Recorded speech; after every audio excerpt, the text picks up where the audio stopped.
What is going on, everyone? It is May 1st, 2020, vlog number 8. It is the morning. It is coffee time, and I'm going to keep today pretty chill for this vlog and talk about a topic that always pops up in my DMs, on podcasts, and when I meet people in person. And it is how I grew my Instagram account to a very big number.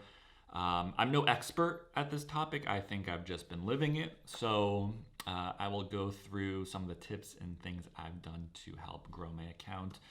So if you're at home and I always say at home now because I think we've been at home. If you're trying to grow your account or your personal brand, hopefully some of these tips will help. A little background on my account: February 2017, I started Joetherapy, brand new account. And then January 1st, 2019, I hit 1 million followers. So pretty short time, a lot of people, and I did a lot of stuff in between that time to try to get some good engagement on my account. So let's get it started. I wrote down a little list. I don't want to make this video too long. I also think my battery is going to die on my camera. So I'll try to make this about 5 to 10 minutes long, just a quick little nugget of information on each topic. So the first thing is content. Content is king. How much value does your content bring to your audience? So for me, my content is good for people who are tight, who might be feeling some pain or discomfort, maybe trying to enhance athletic performance. So that brings a lot of value to those types of people, and I feel like there's a lot of people who fall into that category. So I think that's why a lot of my follower count has grown so quickly, because there's just so many of those types of people out there. So for example, you just have to find what brings the most value to your audience. Someone on my last YouTube video, it was the one on how I edit my Instagram videos. He's a baseball coach, so for him, maybe it's doing swing technique drills, how to get ready for a game. So all of that stuff, if you put that on his social media, it's going to help so many people who are trying to get better at baseball. It brings value to that person. So you just got to find what works best for you in your industry. It could be a chef putting out recipes, new recipes. If you're like a hairdresser, how to style your hair, I don't know. But it has to bring value. If you're like a prankster, that brings value to someone because they find it entertaining. So you can literally figure something out for everything. So number one is content. Number two is consistency. If you got to have these two things, especially on things like Instagram. Consistency, usually I post minimum 1 time a day. I usually do twice a day, and I've actually done 3 times a day at one point. And the reason why is every time you put a piece of content out on the internet, it gives the ability or the opportunity for someone to see it. And you never know who's watching your content, and one person can change maybe your life. When I first started my account, I had maybe 2,000-3,000 followers, and I was starting my massage therapy business in Orlando. And one trainer saw that I was doing sessions. He liked what I was putting on social media, that type of technique. And he came in for a session, loved it, and he referred 10 of his clients to me. And back then I had no money, I had basically no clients. So that really changed the whole game for me. So I went from having a couple clients to having 15 clients. And if one of those clients refers 1 or 2 people, and that happens multiple times, then it could blow up whatever business you have. So consistency, you never know who's watching your content. So consistency is key, especially on things like Instagram, where you can post something on Monday and on Friday there's 0 engagement, no one's watching it. So you always have to be consistent with just putting pieces of content out there. Another thing I'm kind of doing right now is I'm trying to grow my YouTube account and my TikTok. So right now, if I'm going to my YouTube page, where am I at? I have 32,800 subscribers on my YouTube, but I'm trying to post daily on my YouTube account with the vlog and some other content. So hopefully it grows, and I'm curious to see if I look back at this where my account will be in maybe 6 months to a year. Also TikTok, I'm a little late to the game on TikTok, but I decided, let's start throwing some content out there. And I haven't been pushing my Instagram to my TikTok, so there's almost like I'm starting over. And I'm just curious to see how I can grow it without pushing my current following on Instagram to TikTok. Um, so if you can see that, I'm at 2,973. Hopefully, this is what people do on YouTube to focus it. So hopefully you can see that 2,973 followers, and that's grown probably like 1,500 followers in the past week. And this is just by posting once, twice, 3 times a day on TikTok.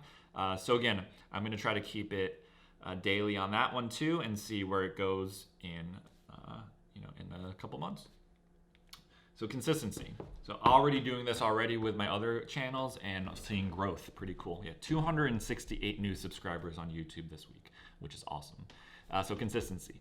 Number 3 is collaborations. All these start with C's. Collaborations. Finding people who are like-minded, people in the same industry as you, and throw ideas off of them. In 2017, when I first started, I had about 5,000 followers. I went out and looked for other people with 5,000 to 10,000 followers who were in the same industry as I was, and I respected what they were putting out. I loved the knowledge that they had. Then we would throw ideas around, maybe share posts here and there of each other's. And our accounts, a lot of us just grew, slowly as that happened. And it kept it interesting too. It kept it fun. And yeah, collaborations are great. Later on, when I had a little bit of a bigger following, maybe like 100K, I started to do more collaborations with people who were similar level. So like if I had 100K, someone else had 100K, we would share. And because we had a pretty similar following, it was, health and fitness. It had something to do with that. It had a lot of crossover, so we would mutually benefit from that. And not to mention, the other person's putting out really good information. We respected each other's information. So it's good to see that my followers really enjoyed this person's content, because it's going to bring value to that person. So collaborations, number 3.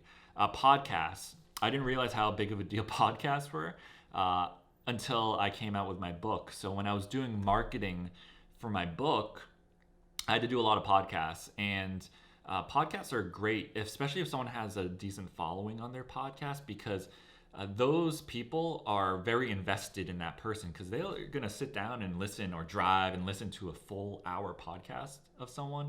That means they're very loyal. So if you can get on podcasts and get in front of a new audience that will listen to you for an hour long, that's great. And you can hopefully share your mission, what you're trying to do, to that person, and then they become a follower. So that was a really big needle mover for me when it came to marketing my book. But then people started following my social accounts, and overall just really good. So podcasts, they've been popular for a while, but they're huge. I didn't realize how big they were. And then I had the 5th thing on here, but it doesn't really apply to Instagram, so I'll skip that one. One thing I wouldn't concentrate as much at the beginning. I think make sure your content is key. Content is always going to be key. Make sure you have that down perfect. If you don't see any traction in a month, 2 months, then you probably have to switch it up a little bit, because it's probably not hitting and giving as much value as you think you're giving.